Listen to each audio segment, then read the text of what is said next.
Rockstar is continuing down its path of absolute greed as it has started removing a bunch of content from GTA Online and locking it behind actual paywalls. And GTA Online was already full of paywalls, okay? If you wanted to actually get certain things, if you were not going to devote your next few weeks to the game and play it like a full-time job, you were probably going to buy shark cards. The whole game was designed, I truly believe, around the concept of make certain things that are great so annoying to get that people will just pay $20 to $50 in shark cards and just buy it with GTA money. But, of course, over time, you know what Rockstar realized?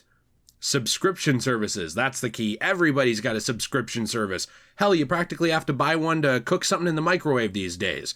All right, let's have a subscription service for GTA. And they added in GTA Plus. When it was announced, people mocked it. They said it was stupid. They really just kind of lambasted the thing. But overall, they just kind of thought it would be this harmless little thing. And that's something that GTA Online started out as. Everyone believed it would be this harmless little thing. It would be used to fund future games. It would be used as a free money maker for Rockstar as they added in DLC. But over time, we've gotten a lot of other looks behind the curtain at what's been going on at Rockstar, and it's been just really disappointing. I made a video about a month ago called GTA Online ruined Rockstar Games and made them lazy, and this was a video that I truly stand behind, but it had a lot of vitriolic responses on both sides. Some of them were directed at Rockstar, some of them were directed at me. I do think fans of Rockstar Games have a very hard time understanding that Rockstar does not like you as much as you like what they make. I don't understand why people have a hard time with that, but it's just very basic business. But GTA Online is really showing that right now by removing so much content. As reported by Kotaku originally, and also backed up by pretty much every site online, IGN was covering this, so were pretty much all of the game's websites, Rockstar removed at least 189 cars and bikes from GTA Online, and they put some of them behind a $6 a month GTA Plus subscription paywall now, which right now is only available to PS5 and Xbox Series players. When they were doing this San Andreas Mercenaries update, they had said, that they were going to remove some of the lesser used vehicles from the game, but they removed a ton. They removed nearly 200 different vehicles, and some of those vehicles were previously free. I'm going to link some of the articles that you can read about this, like IGN made actually a very good breakdown of what was going on and what some of the people who actually play the game felt, and I think that that would be worth you looking into. But really what frustrates me about this entire thing is just that everybody keeps justifying what Rockstar is doing, but it doesn't line up with what Rockstar used to be at all. Something I covered a lot more in depth in my previous video that I do recommend you check out if you want to see my full thoughts on this company is that Rockstar used to do this thing that I think was common with business. But the whole idea was this: hey, we want to make money. I want to be able to eat. I want to be able to be successful. So I'm going to make a product, and I'm going to try and make that product the best experience I can for the consumers who are buying it. And I'm going to snake oil salesman that thing up as well, make it look better than it is. But at the end of the day, people are going to be happy with what I give them, because if they're not happy, I won't make more money. That was really just kind of how it was run. It was still selfish. It was still self-serving. That's how businesses are. But it also gave the consumer a good experience, because the idea was you have to be giving them a good experience in order to be profitable. At some point, especially in gaming, I think publishers realized that they can screw people over and still be very profitable, especially if you're the only game in town. There aren't that many games like GTA Online. I mean, hell, there aren't that many very good games that are like GTA in general. There's just a special feeling around a lot of what Rockstar has made in the past. The Red Dead Redemption games, the GTA games, Bully itself.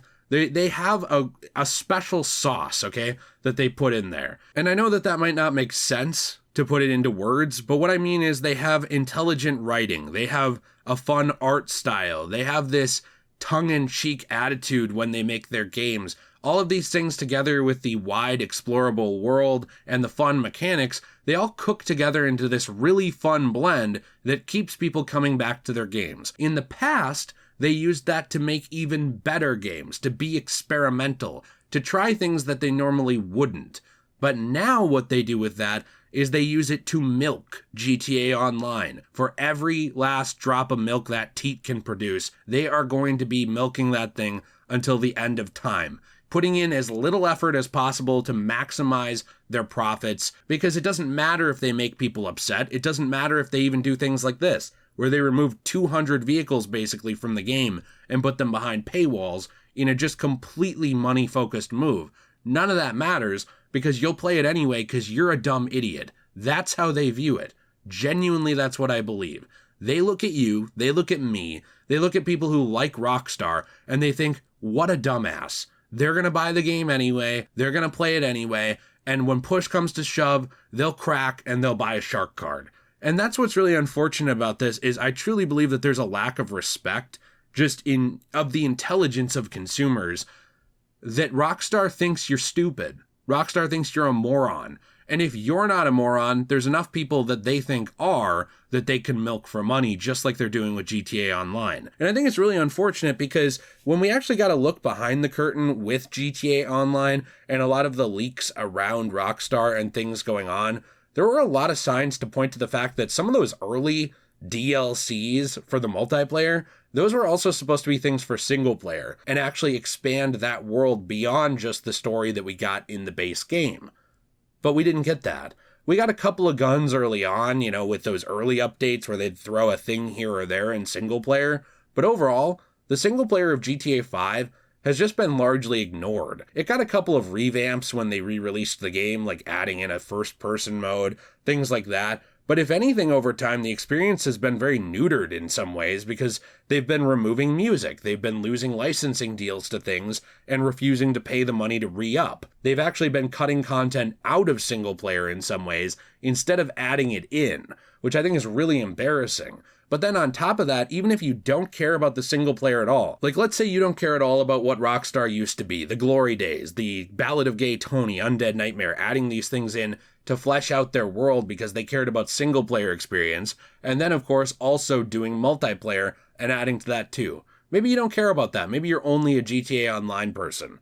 Even if that's true, you've got to admit it's ridiculous to be removing a ton of content and putting it behind more paywalls in a gameplay experience that's already more grindy than the creepy guy who gets banned from the strip club itself. This game is really pushing profits above players, and I'm fine with it pushing both.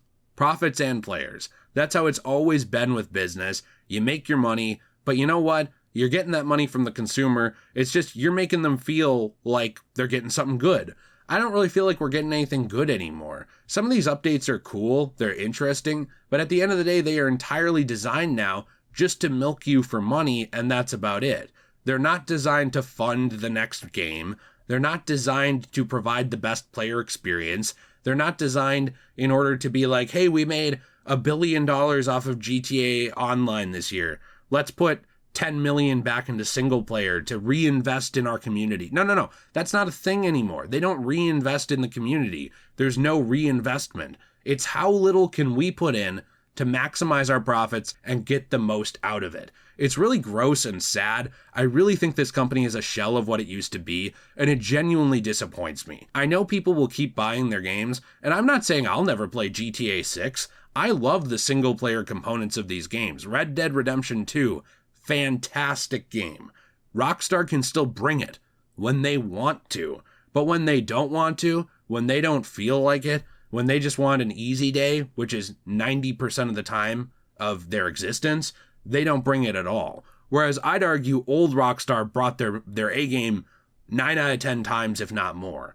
I truly believe that if you look behind the curtain and look into who works here now, which I didn't do, but I bet a lot of the key players who made Rockstar Games so good back in the day, with things like Red Dead 1, with things like Undead Nightmare, with things like, adding in the different story DLCs for GTA 4, I genuinely believe that a lot of those people are probably not at the company anymore. And if they are, I don't know what the hell happened to them. I know that 2K pushing down on this company, I'm sure, is a huge profit motivator. And I'm sure that when you're swimming in cash with your development studio by doing almost nothing, that's going to really make you want to not put in any effort. But in a lot of ways, as Rockstar moves on, it reminds me more and more of Konami, which makes me really sad. It's a company that used to be amazing.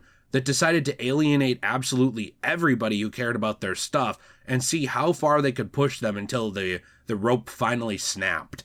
And that's kind of where we're at with Rockstar, in my opinion, is they're just seeing how far they can screw you over. How far can they push you as a consumer until you leave? And how many whales, as in people who are willing to spend thousands of dollars a month or a year or whatever on this game, can they get to replace you because you don't matter if you're a free player? If you're not buying GTA Plus, if you're not paying for shark cards, you are one of the players who does not matter to them.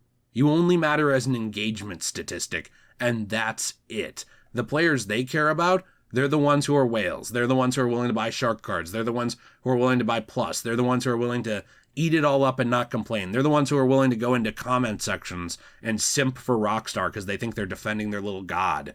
They're these people who don't have anything going on, who base so much of their identity off of this specific game that they're not willing to question anything that the company does. That's who they care about now. If you are an average player, you could basically go screw yourself, and they don't care. They just don't care anymore. Let me know what you think in the comments down below. This whole thing just makes me sad. I really find it ridiculous, but I'm not surprised at all. It's just gross, and it'll continue to happen because people will continue to support it.